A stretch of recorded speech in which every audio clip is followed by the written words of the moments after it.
राज्य रे आज बंद करा जाउछि। रास्ता घाट चारिआडे बंद है, दुकान बाजार सब बंद है, स्कूल कॉलेज सब बंद है, ऑफिस मानक पिकेटिंग व्यवस्था है, सब ऑफिस मानक आम लोक रही पिकेटिंग कर भुवनेश्वर बाद केमती आंदोलन चलछि।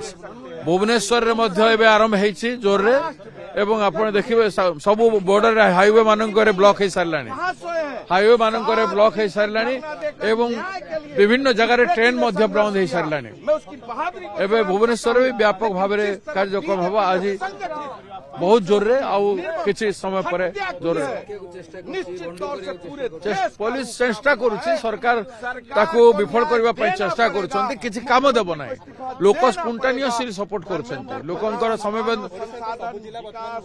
सबु जिला बंद रे प्रभावित एंटायर जिला विरोध कांग्रेस जो राजरास्ता कोलित्रा ये जो आंदोलन देछि, आंदोलन आम देखुछु जे आपण कहछन विभिन्न जगह सफल होछि, किंतु ता भीतर भी किछि जगह आम देखुछु पुलिस सहित आपण धस्ताधस्ती कर्मी मानक चलछि। धस्ताधस्ती तो हबो, धस्ताधस्ती सब जगह हबो। न्याय पाई आमे लड़ाई करूछु।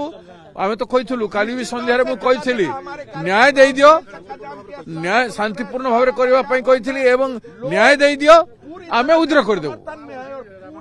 दुई जन खाकी पोशाक धारी एसपी एवं आईआईसी को तुम डिसमिस कर, वर्दी उतार तांकर, शिक्षा मंत्री एमपी एमएलए को तांको बर्खास्त कर, आमे न्याय मागिछु। अंततः सेतिकी कर दियो बेले ओडिशा बंद हबस, लेकिन सेटा पसंद न। ओडिशा बंद हेले लक्ष लक्ष लोकंकर असुविधा हेले, ओडिशा लोकंकर असुविधा सहित तांकर किछि संपर्क नै राज्य सरकार।